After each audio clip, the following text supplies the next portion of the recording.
soon. We will not allow sub-Saharan Africa to escape that. Okay, we do everything to keep sub-Saharan Africa where it is, also impoverished. It's absolutely vital for the prosperity of everyone else. So let's get clear about that. Okay, and this means all the economic structures, all the global institutions, and the economics we teach everyone is all designed to keep Africa exactly where it is.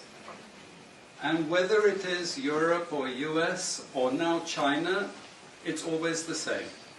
We need Africa to be impoverished because we need those raw materials and we need them dirt cheap. Okay, so that's the message.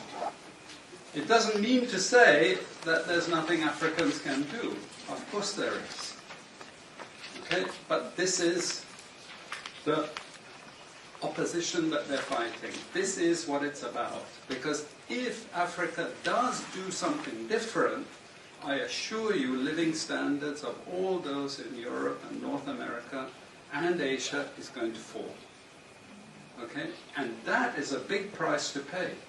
I assure you that the West is not going to allow that without a big fight. Okay, so this is what it's fundamentally about.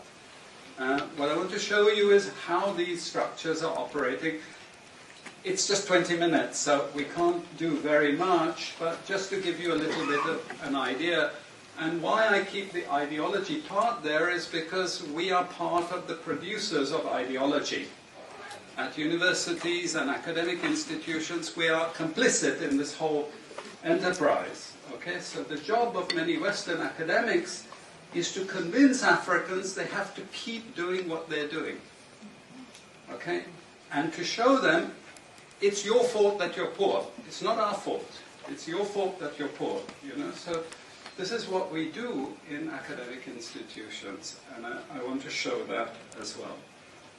Let me just start. This is what it's basically about, so you know what it's about. But I want to just show you the extent to which Africa is specializing in the production of raw materials and basic agricultural goods.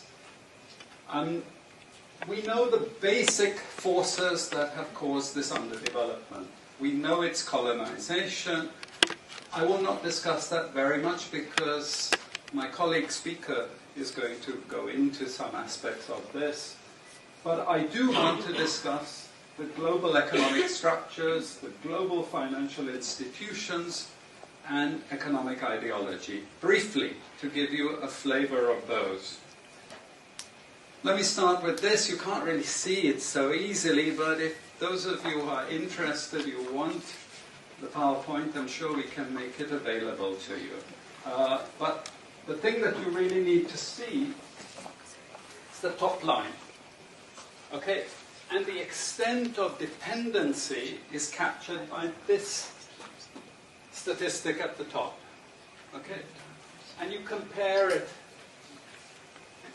with all other income groups, and what you see is essentially in that one statistic how dependent sub-Saharan Africa is on raw material production.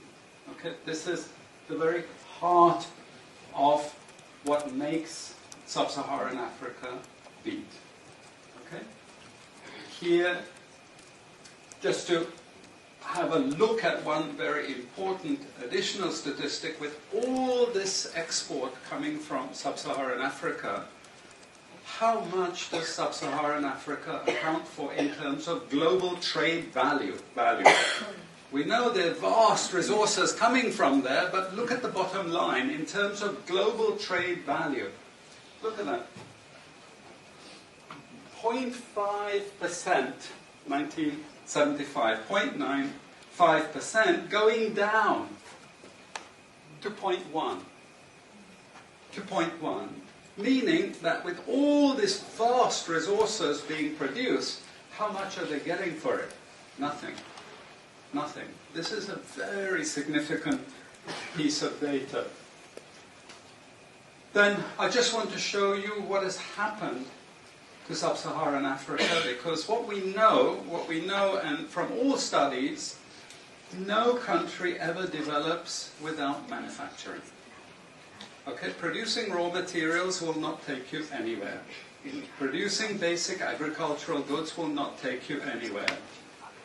And let's have a look at how much manufacturing activity takes place in sub-Saharan Africa. We can look over the last 15 odd years, 15, 20 years. And we see manufacturing has actually declined as a percentage of the total. This is percentages of total production in sub-Saharan Africa. How much of it is accounted for by manufacturing? So this figure here is 17% of the total.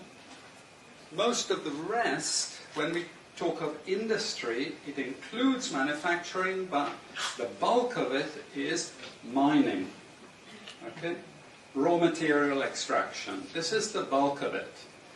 And here we see actually raw material extraction has stayed the same. What has caused industry to fall is the fall in manufacturing production. This is deliberate because we will never, as Western economists, as Western policymakers, we cannot afford to allow Africa to industrialize and start producing manufactures. Okay, so we will do everything to stop that. And I'm going to show you how we actually block that. It's